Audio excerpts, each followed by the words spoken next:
राजा परीक्षित के निवेदन करने से श्री सुखदेव जी अत्यंत प्रसन्न हुए। तत्पश्चात उनके कल्याण हेतु मार्गदर्शन करते हुए बोले, हे राजन, तुमने जो प्रश्न किया वह तुम्हारे लिए एवं सांसारी जीवों के कल्याण के लिए अति उत्तम एवं फलदायक है।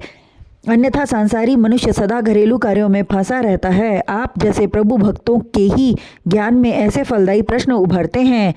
अज्ञानी मनुष्य पागलों के समान धन संपत्ति, वैभव, पुत्र सुख, पत्नी सुख में लिप्त रहकर अपनी आयु व्यर्थ में गंवा देते हैं। मृत्यु और भव बाधा से मुक्ति प्रदान करने वाले, संपूर्ण जगत में सर्वशक्तिमान, समस्त वेदों के ज्ञाता एवं जिनकी जिह्वा से वेद और समस्त शक्तिमान शास्त्रों की उत्पत्ति हुई, एकमात्र प्रभु लीला करने वाले श्री कृष्ण जी हैं। उन्हीं के कथाओं का श्रवण करके, उन्हीं के नाम का जप करके मनुष्य हर बाधा से पार हो जाता है। हे धर्मपालक, अंत समय तक उन्हीं के नाम का स्मरण करना चाहिए। संसार में जितने भी ज्ञानी ध्यानी ऋषि महात्मा हैं, जिन्हें प्रभु के निर्गुण स्वरूप का ज्ञान हो गया है, जो हर किसी संसारी माया से विरक्त पा चुके हैं और आठों प्रहर प्रभु की भक्ति में लीन रहते हैं, उन्हीं भक्त वत्सल की कथा श्रीमद् भागवत पुराण को तुम्हें सुनाऊंगा, जो समस्त वेद शास्त्रों एवं उपनिषदों को मूल है। मैंने इस महापुराण का सांगोपांग अध्ययन किया है। तुम उन्हीं श्री कृष्ण जी के परम भक्त हो राजन, इसलिए मैं उनकी अमृतमयी कथा का पान तुम्हें अवश्य कराऊंगा। उस कथामृत को प्राप्त कर लेने के पश्चात फिर किसी वस्तु की आवश्यकता नहीं रह जाती। ज्ञानी मुनियों को भी भगवत नाम के कीर्तन से प्रेम करना चाहिए। महत्वपूर्ण जीवन का लाभ वही मनुष्य प्राप्त करता है जिसका जीवन प्रभु प्रेम में डूबा हो। अज्ञानता में प्राणी अपना जीवन व्यर्थ गंवा देता है।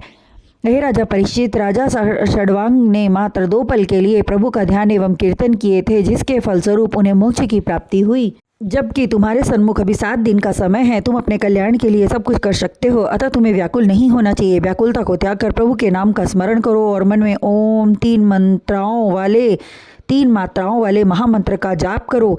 सांसारी मनुष्यों को भी अपने इंद्रियों को वश में करके ओम प्रणव का जाप करने से मुक्ति मिलेगी। यद्यपि जाप करते समय मन चंचल होगा, जिसे अपने आत्मबल से स्थिर करें और प्रभु के अनेक रूपों में से एक रूप का ध्यान करें। यदि चंचलता कम नहीं होती तो उनके किसी एक अंग का ध्यान करें और फिर धीरे धीरे उनके संपूर्ण स्वरूप को अपने मन रूपी महल में उतार लें। तब भगवान की अलौकिक छवि का जो आनंद प्राप्त होता है, उसे जीवा द्वारा बता पाना कठिन है। साधक का मन तामसी प्रवृत्ति या रजोगुण के कारण स्थिर न हो तो घबराएं न, निरंतर प्रयास करते रहें। प्रभु की कृपा अवश्य होगी और उनकी भक्ति प्राप्त होगी। तब राजा परीक्षित बोले, हे ज्ञानी महात्मा, किस उपाय के करने से मनुष्य के अज्ञान रूपी मैल का नाश होता है?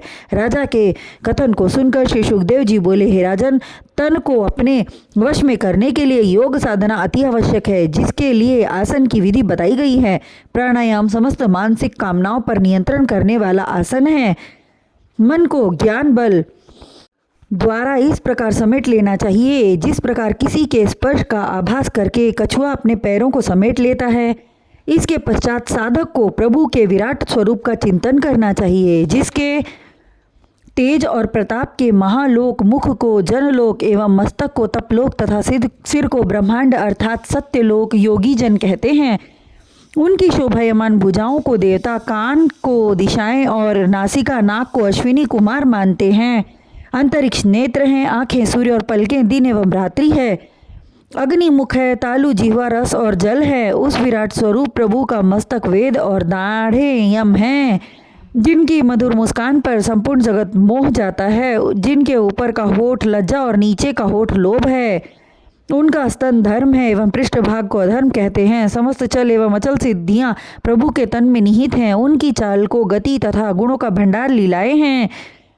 अतः हे राजा परीक्षित, प्रभु के इसी विराट स्वरूप का तुम चिंतन भजन करो, जिसका ज्ञान बोध मैंने तुम्हें कराया। प्रभु श्री हरि नारायण के ध्यान के सिवा तुम किसी वस्तु का चिंतन न करो।